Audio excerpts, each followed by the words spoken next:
Welcome to Hoodtales, a channel where we narrate real urban haunted stories. Enjoy.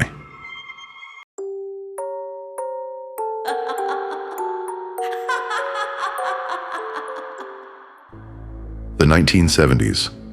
Hobo doll, named Sam. My great-grandfather gifted my mother, who was about 5 years old at the time, a glow-in-the-dark smoking hobo doll he named Sam. My mother immediately hated it, so the doll ended up sitting in a chair in the corner of my great-grandmother's bedroom, untouched, for the next 3 decades. My great-grandmother didn't allow anyone to play with it.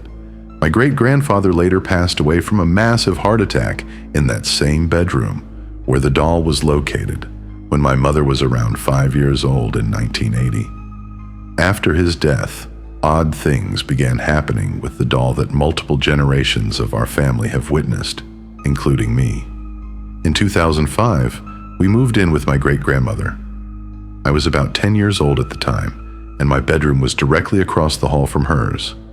My bedroom door was slightly farther down the hallway, so I had to pass her doorway to get to the living room. The doll sat in a chair, facing the hallway at an angle where it could see me, and I could see it every time I passed by. As the years went on, the glow-in-the-dark feature on the doll's cigar faded and no longer worked. However, we noticed that whenever my great-grandfather seemed to visit, the cigar would begin to glow again, as if it were being smoked, and you could actually smell cigar smoke.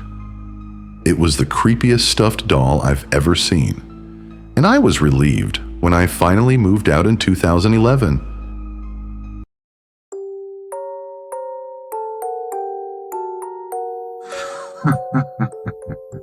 The ghetto where I'm from is divided by a golf course.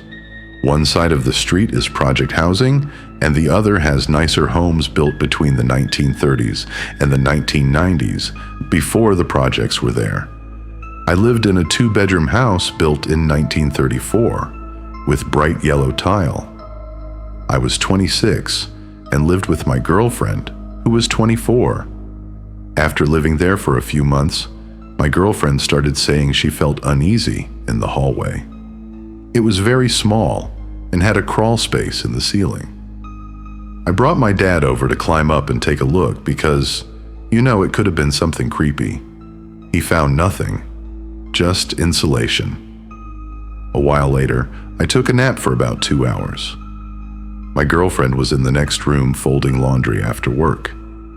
She came in to wake me, shaking my shoulder, and asked how long I'd been asleep. I said a couple of hours.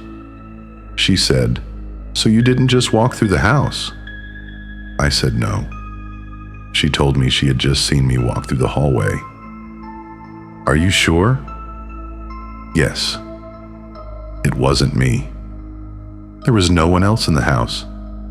Fast forward a year. I was trying to quit smoking and had lost my vape. My buddy had been staying with me for a couple of weeks and he was helping me look for it. I walked out to my car, got into the driver's seat, and started digging between the seat and the gear shift. Suddenly, something, or someone, spoke directly into my left ear, not whispering. Clear as day. "There's that SOB, right there." I froze. It was the dead of night, no one around. My buddy was still inside. After about a full minute of complete silence, I finally opened the car door and went back inside. I told him what had just happened. That's when he said, "Probably the same person who calls my name at night." He told me he'd been hearing someone say his name from behind him while he slept on the couch. I was creeped out, but not enough to move. The rent was great and I wasn't easily shaken. Fast forward a few months. My mom came over to pick me up to go shopping. I threw on a shirt in the hallway and said, "Hey, how's this for today?" My mom turned around, her eyes going past me. She started backing up and blinking, trying to refocus. I asked what was wrong. She said a black shadow had just gone up the wall behind me and into the room. I thought, oh, so now there's that. A few months later, my buddy and I were watching TV in the living room when we heard a loud bang. We went into the kitchen and found all the cabinets open. A single jar of Nutella was on the floor, and there was a huge punch hole in the wall beside the refrigerator. Interesting. I still wasn't leaving. Fast forward a few more months. My buddy moved out. My girlfriend and I broke up and she moved away. I was living there alone for the first time. One night, I went to bed. The bed was freshly made, the covers pulled tight. I turned off the light and laid my head back. Suddenly, I felt pressure on both sides of my feet like something had one hand on each side, pressing down as if it were leaning over me. It lasted about 30 seconds before I sat up and turned on the light. Nothing was there. Still didn't move. Fast forward again. I got a new girlfriend. She started saying she saw faces in the mirror in the hallway.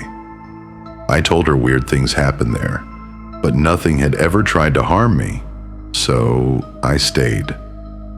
This went on for a couple of months until one night I came home and found her sitting on the porch in the dark. She said she would not go back into that house while I was gone. She convinced me to move. I was in love, and I wanted her to feel comfortable. After moving, I was on my laptop, going through old photos and videos from the house. That's when I found videos of myself that had been recorded without me pressing record. They showed me watching TV, working out, leaving my bedroom, and walking through the house. Each video stopped on its own and was about a minute long. I went to the courthouse and found records showing that a former owner, who was also the town sheriff, had died there of old age. The community believed the house had once been a brothel because of a red light on the porch, though I think that was just a rumor. One neighbor said someone had shot themselves in the house, but there was no record of it. Thank you for watching. We give credit to everyone who shared their stories on Reddit. And do us a favor, look around, because our next story may come from you. Until next time.